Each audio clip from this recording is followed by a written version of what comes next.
तो मेरे प्यारे सिस्टर, आज की इस वीडियो के माध्यम से आपका भाई चंदन एक बार पुनः इस वीडियो में प्रेजेंट हो चुका हूं। मेरे प्यारे प्यारे सिस्टर, बिहार स्वास्थ्य विभाग में अगर आपको भी एक सीट लेनी है, एएनएम की नौकरी करनी है, तो इस नई वैकेंसी में आप नहीं चूकेंगे। इसलिए मिडवाइफरी की क्लास वीवीआई क्वेश्चन के साथ स्टार्ट हो चुका है और आज आपको मैं यहाँ पर चौथा क्लास लेकर के आया हूँ। तो जिन प्यारे सिस्टर को क्लास छूट गया है, टेंशन मत लीजिए, आपको प्लेलिस्ट बना हुआ है, प्लेलिस्ट में जाकर के देखिए या फिर डिस्क्रिप्शन में लिंक है टेलीग्राम ग्रुप का, जुड़ जाइए उससे। और टेलीग्राम ग्रुप के साथ ही आपको सारे डाउट वहाँ से क्लियर कर सकते हो। और आपकी जो क्लास छूट गया है, जैसे कि जीके की क्लास हो चुका है, 2 क्लास जीके का हो चुका है, कम्युनिटी हेल्थ नर्सिंग का क्लास हो चुका है, वो सारी क्लास का लिंक भी आपको हम डिस्क्रिप्शन में डाल दिए हैं, वहाँ से आप लोग देख लीजिए।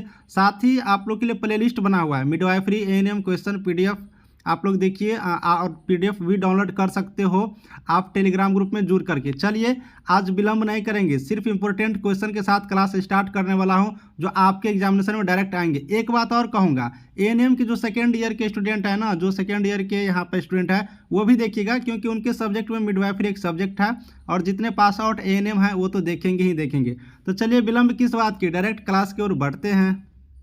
आ चुके हैं क्लास के तरफ और आज जो बात करूंगा सिर्फ वही क्वेश्चन जो वीवीआई होगा, जो आपके एग्जाम में पूछे जाएंगे, वही क्वेश्चन करेंगे। अगर आपका क्लास छूट गया तो पुनः मैं जानकारी दे देता हूं कि टेंशन मत लीजिए। टेलीग्राम ग्रुप का लिंक डिस्क्रिप्शन में ज्वाइन करिए, डिस्क्रिप्शन में आपको पिछले क्लास का लिंक भी डाल रखा हूँ, वो भी देख लीजिए। प्ले लिस्ट बना हुआ है, वहाँ पर भी जाकर के आप लोग देख सकती हो। चलिए अब सीधे क्लास की तरफ बढ़ते हैं। एक्लेम्पीसिया की जटिलताओं में किसको छोड़कर शामिल है। अब एक्लेम्पीसिया की जो जटिलता है उसमें किसको छोड़ करके शामिल है, यानी 3 ऑप्शन है यहाँ पर, इसमें से एक को छोड़ करके बाकी सारा का सारा एक्लेम्पीसिया की जटिलताओं में शामिल होंगे। तो ऑप्शन है गुर्दे की विफलता, सेरेब्रल रक्तस्राव, थ्रोम्बोसाइटोसिस या शॉक। तो आपका राइट आंसर बताना है। अगर आप लोग राइट आंसर की तरफ यहाँ से देखेंगे तो थ्रोम्बोसाइटोसिस को छोड़ करके, थ्रोम्बोसाइटोसिस को छोड़ करके अगर आप लोग यहाँ से बात करिएगा तो आपको 3 ऑप्शन दिखेगा, जैसे कि शॉक, यहाँ पर शॉक और सेरेब्रल रक्तस्राव, गुर्दे की विफलता, ये एक्लेम्पीसिया की जटिलताओं में शामिल है। और कह रहा है कि कौन यहाँ पर शामिल नहीं है, किसको छोड़ करके, तो यहाँ पर थ्रोम्बोसाइटोसिस को छोड़ करके। तो राइट आंसर क्या हो जाएगा, थ्रोम्बोसाइटिस को छोड़ करके बाकी सारा एक्लेम्पीसिया की जटिलताओं में शामिल होते हैं। चलिए नेक्स्ट क्वेश्चन हम लोग देख लेते हैं। नेक्स्ट क्वेश्चन मेरा ये है, +2 स्टेशन के दौरान भ्रूण के सिर की स्थिति क्या होता है। अब कह रहा है कि +2 स्टेशन के दौरान भ्रूण की सिर की स्थिति पूछ रहा है।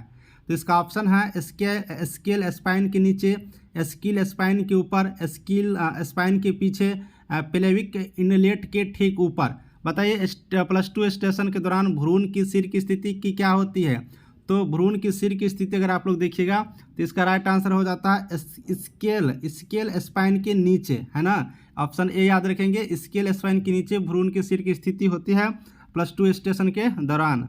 चलिए नेक्स्ट क्वेश्चन देख लेते हैं।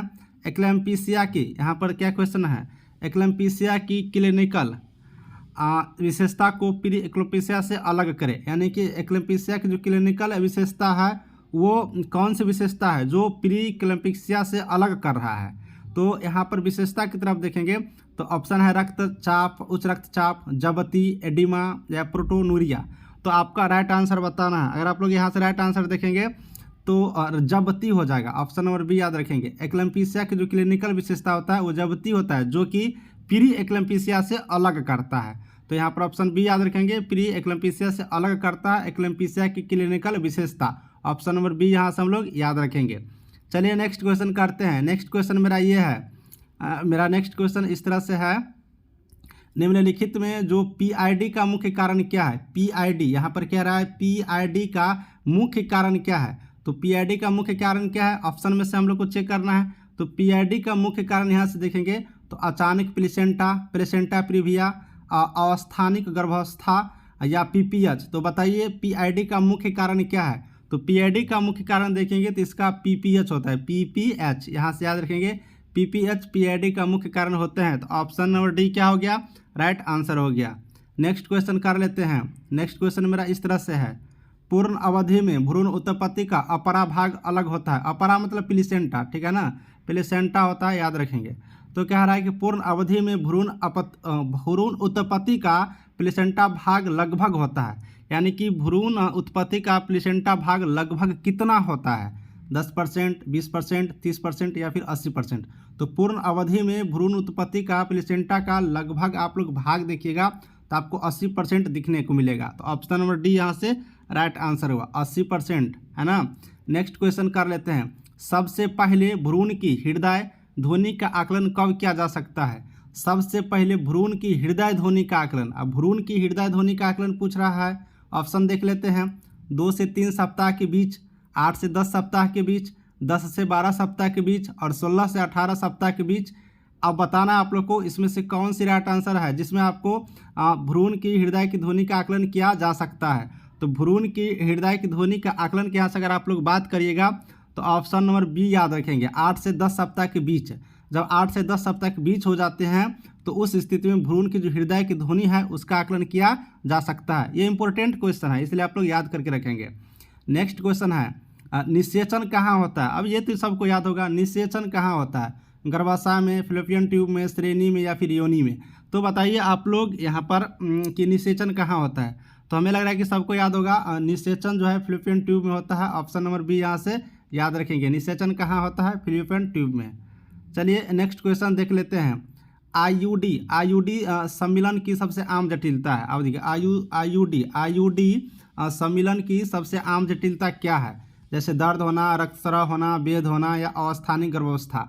बताइए आईयूडी सम्मिलन की सबसे आम जटिलता। तो आम जटिलता देखेंगे अगर आईयूडी का, तो इसका राइट आंसर क्या हो जाएगा? रक्तस्राव। रक्तस्राव जब होने की स्थिति होता है तो आम जटिलता होता है आईयूडी सम्मिलन का। चलिए नेक्स्ट क्वेश्चन कर लेते हैं। गर्भावस्था महिला द्वारा, कह रहा है कि गर्भावस्था महिला द्वारा प्रसव पूर्व मुलाकात की कुल संख्या कम से कम कितनी होनी चाहिए?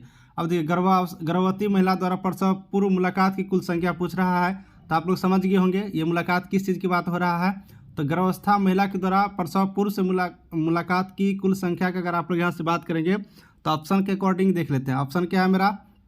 2, 3, 1, 5, है ना।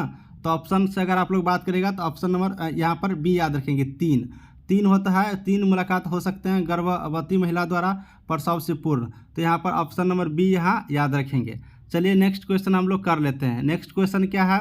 सर्वाइकल कैंसर की प्राथमिक विशेषता में क्या शामिल है? अब देखिए यहाँ पर अच्छी क्वेश्चन है, सर्वाइकल कैंसर की प्राथमिक विशेषता में क्या शामिल है? ऑप्शन है पोलूरिया, अनियमित मासिक धर्म, एनोरेक्सिया। बताइए सर्वाइकल कैंसर की प्राथमिक विशेषता में क्या शामिल है? तो सर्वाइकल कैंसर की प्राथमिक विशेषता में अगर आप लोग बात करेंगे तो अनियमित मासिक धर्म, अनियमित मासिक धर्म होने की स्थिति में सर्वाइकल कैंसर की प्राथमिक विशेषता शामिल होते हैं। तो ऑप्शन नंबर बी हम लोग यहाँ से याद रखेंगे। चलिए नेक्स्ट क्वेश्चन कर लेते हैं। प्लेसेंटा प्रीविया के प्रबंधन में क्या शामिल है?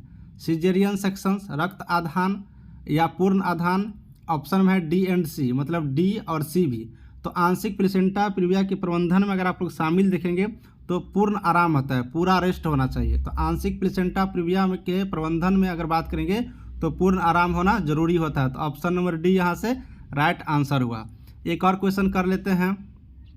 गर्भावस्था के दौरान कुल वजन लगभग कितना होता है? अब गर्भावस्था के दौरान अगर कुल वजन की बात करिएगा लगभग, तो उस स्थिति में अगर आप लोग बात करेंगे तो यहाँ पर 11 kg गर्भावस्था के दौरान कुल वजन लगभग। वजन आप लोग सोचते होंगे किसका वजन? तो जो बच्चा सहित जो गर्भावस्था की स्थिति का जो वजन होता है उसकी बात किया जाता है। तो यहाँ पर 11 kg कुल वजन यहाँ पर होते हैं। गर्भावस्था सहित बच्चा सहित गर्भाशय की जो स्थितियाँ होती है उसका वजन 11 kg होता है। तो ऑप्शन नंबर सी यहाँ से याद रखेंगे। तो आपने इस क्लास में लगभग बहुत सारे क्वेश्चन कर लिए। धीरे धीरे क्लास करवाऊंगा, ज़्यादा ये नहीं है कि एक ही दिन में बहुत ज़्यादा कर लेंगे और याद कुछ नहीं। इसलिए रिपीट कर करके देखते रहिएगा एक ही वीडियो को। मैं स्पीड इसीलिए नहीं ले जा रहा हूँ कि अभी एग्जामिनेशन का फॉर्म नहीं आया, और धीरे धीरे तैयारी करने पर ये होता है कि अच्छी तरीके से तैयारी हो पाता है। अगर आप लोग चाहते हो तो क्वेश्चंस को कॉपी पर नोट डाउन भी कर सकते हो, नहीं तो पीडीएफ के लिए आप लोग टेलीग्राम ज्वाइन करिए।